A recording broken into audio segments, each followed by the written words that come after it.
আসসালামু আলাইকুম ওয়া রাহমাতুল্লাহি ওয়া বারাকাতুহু নাহমাদু ওয়া নুসাল্লি আলা রাসূলিল কারীম আম্মা বাদ ফাআউযু বিল্লাহি মিনাশ শাইতানির রাজীম বিসমিল্লাহির রহমানির রহিম ইয়া আইয়ুহাল্লাযীনা আমানু ইন্নামাল খামরু ওয়াল মাইসিরু ওয়াল আনসাবু ওয়াল আজলাম রিজসুম মিন আমালিশ শাইতান ফাজতানিবুহু লাআল্লাকুম তুফলিহুন। সাদাকাল্লাহুল আযীম। সুপ্রিয় দর্শকবৃন্দ, সূরাতুল মাইদার 91 নম্বর আয়াতে রব্বুল আলামিন মদ হারামের ব্যাপারে আলোচনা করেছেন। আসুন জেনে নেই। রব্বে কারিম বলেন, ইয়া আইয়ুহাল্লাযীনা আমানু, হে ঈমানদারেরা, হে মুমিনগণ, ইন্নামাল খামরু ওয়াল মাইসির, মদ এবং জুয়া, ওয়াল আনসাব, দেবদেবী, ওয়াল আজলাম, লটারি, রিজসুম মিন আমালিশ শাইতান, রিজসুন নাপাক, অর্থাৎ মদ জুয়া এই চারটে জিনিস নাপাক। তো বিশেষ করে মদ নিয়ে আলোচনা করব। মদ নাপাক। আর মিন আমালি শয়তান, এই মদ পান করা, সেবন করা, খাওয়া, এগুলি হলো শয়তানের কাজ। ফাজতানিবুহু, আল্লাহ তাআলা বলেন তোমরা এর থেকে বিরত থাকো। লাআল্লাকুম তুফলিহুন, তাহলে তোমরা সফল কাম হইতে পারবা, সফলতা অর্জন করতে পারবা, কামিয়াব হবে। ইন্নামা ইউরিদু শাইতান, 91 নম্বর আয়াতে আল্লাহ তাআলা বলেন, ইন্নামা ইউরিদু শাইতান, নিশ্চয় শয়তান চায়।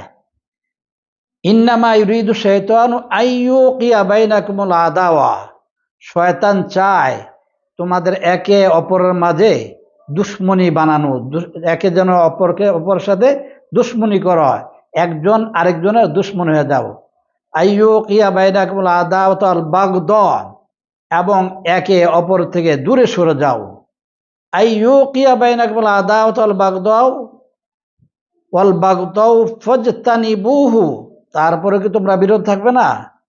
ইন্নামা ইউরিদু শাইতানু আইয়ুকিয়া বাইনাকুমুল আদাওয়াত ওয়াল বাগদা ফিল খামরি ওয়াল মাইসির ওয়া ইয়াসুদ্দাকুম আন যিকরিল্লাহি ওয়া আনিস সালাহ, এবং শয়তান আরো চায় তোমাদেরকে আল্লাহ তাআলার জিকির থেকে ফিরিয়ে রাখতে এবং নামাজ থেকে ফিরিয়ে রাখতে। এর জন্য আসুন আমরা আইয়াসুদ্দাকুম আন যিকরিল্লাহি ওয়া আনিস সালাহ ফাহাল আনতুম মুনতাহুন, তারপরে রব্বে কারিম বলেন তোমরা কি বিরত থাকবে না, এর থেকে ফিরে থাকবে না? আসুন মদ জুয়া দেবদেবী লটারি এর থেকে আমরা বিরত থাকি। বিশেষ করে বাংলার জমিনে মদ জুয়া ফেন্সিডিল ইয়াবা যতগুলি আছে এই নেশা, এগুলি ছেয়ে গেছে, ঘরে ঘরে প্রবেশ করেছে। আসুন নিজেরা তো বিরত অবশ্যই থাকবো, নিজেদের সন্তানদেরকে, নিজেদের আত্মীয় স্বজনদেরকে, বাড়ির লোকদেরকে, পাড়া প্রতিবেশীদেরকে এর থেকে বিরত রাখার জন্য যত ধরনের চেষ্টা কৌশল অবলম্বন যা কিছু করার প্রয়োজন সব কিছু সকলে মিলে এর জন্য উদ্যোগ গ্রহণ করব। আল্লাহ তাআলা আমাদেরকে, আমাদের সমাজকে, আমাদের বাড়িকে, আমাদের মহল্লাকে, আমাদের দেশকে এই মদ থেকে বিরত থাকার জন্য তৌফিক দান করুক। ওয়া আখিরু দাওয়ানা আনিল হামদুলিল্লাহি রাব্বিল আলামিন।